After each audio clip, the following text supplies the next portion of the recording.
Good morning beautiful souls. సరే, మీ అందరికీ ఫ్లెక్సిబుల్గా ఉండటం కరెక్ట్ అనిపిస్తుందా, స్టబర్న్గా ఉండటం కరెక్ట్ అనిపిస్తుందా? నన్ను అడిగితే అన్ని టైం ఫ్లెక్సిబుల్గా ఉండటము తప్పే, అన్ని టైం స్టబర్న్గా ఉండటము తప్పే. సిట్యువేషన్ ఎలా ఉందో దానికి తగ్గినట్టు we should blend ourselves, అదే కరెక్ట్. ఒక చిన్న ఎగ్జాంపుల్ చెప్తా. సైక్లోన్ వస్తుంది కదా, సైక్లోన్ వచ్చేటప్పుడు గమనించున్నారా? అన్ని చెట్లు వాలిపోదు, కొన్ని చెట్లు నించు ఉంటాయి, కొన్ని చెట్లు మాత్రమే వాలిపోతాయి. ఎందుకు? నించు ఉండే చెట్లకి తెలుసు ఆ గాలికి తగ్గినట్టు తన్ను మార్చుకోవటం. It knows how to bend along with the wind. కరెక్టా? కానీ కొన్ని చెట్లు స్టబర్న్గా నేను ఇట్టే నించుంటా అనే వలన అది వాలిపోతుంది ఆ గాలికి.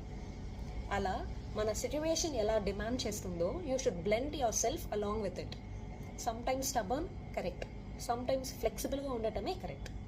ఈ మెసేజ్ మీకు కరెక్ట్ అనిపిస్తే అందరితో షేర్ చేసుకోండి. శివాయ నమః.